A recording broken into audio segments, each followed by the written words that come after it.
Hi guys, Whiskey here, and today I'm going to be going over the classes in one of the hardest games I've played recently, Darkest Dungeon.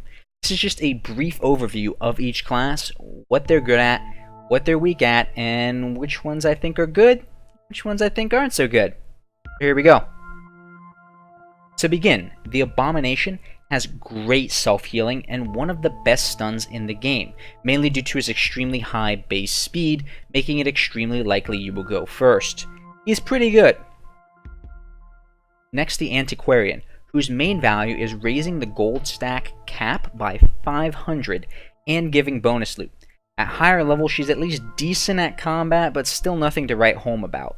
Her Invigorating Vapors and Protect Me should be leveled up first, as these help keep her alive. Next up is the Arbolus, one of my favorite backline characters. She has slow speed, but excellent accuracy, which can be offset by giving her Blind Shot, and she has a decent heal to keep the pressure off the healer you're probably running with her. However, she is by far one of the most position-dependent characters in the game. You should be given priority on speed boosting items unless you have someone who's good at stunning on the team. The Bounty Hunter is a good bruiser with great crowd control through his amazing 200% stun and shuffle, decent in any position except the rear of the party, and does require some setup to be used to his fullest through marks. The Crusader is a great if slow tank, who has solid damage, AoE, and even a heal and stress heal. There is nothing not to like about him except for his slow speed. Feel free to ignore his stun, as between its low base chance and slow speed, it's not nearly as good as many of the other stuns. Next, the Grave Robber, a glass cannon damage dealer with the ability to attack most rows from pretty much anywhere. She has the amazing lunge ability, which shifts her forward and deals massive damage, so she actually does best when getting shuffled around. Plus she has great speed, so will often go first. Next, the Hellion, an amazing hero. The only hero that's able to hit the 4th row from the 1st row, has an amazing stun ability to boot. The Hellion will ideally take out their backline, then stun the front for days. Even after being significantly nerfed from what she once was, the Hellion is still awesome. Next up, the Highwayman, an extremely high damage per turn character.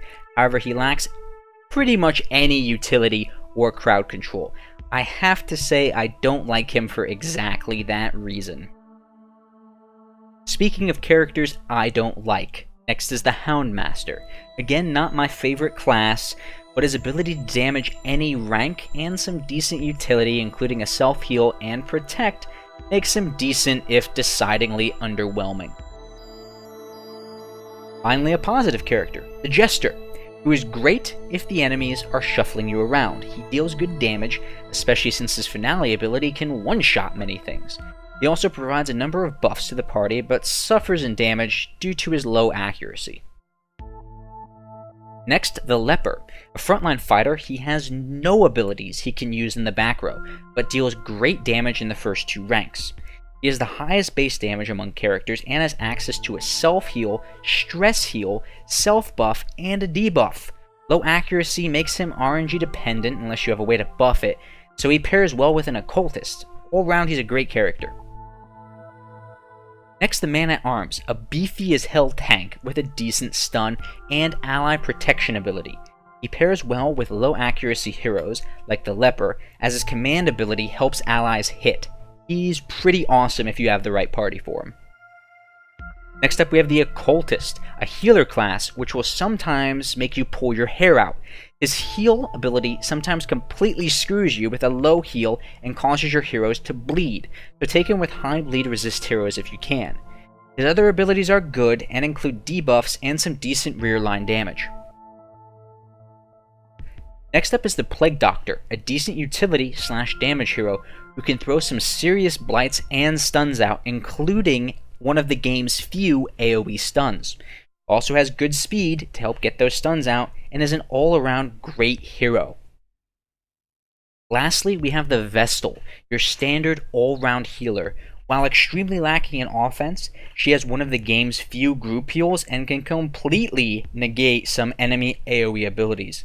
I quite like her. So guys, let me know what you think. Do you agree or disagree with my short opinion on each class? And as always, I intend to continue to play Darkest Dungeon on my channel, as it's one of the best games I've played in a long time. So if you're interested in watching more gameplay, check out my channel. Bye!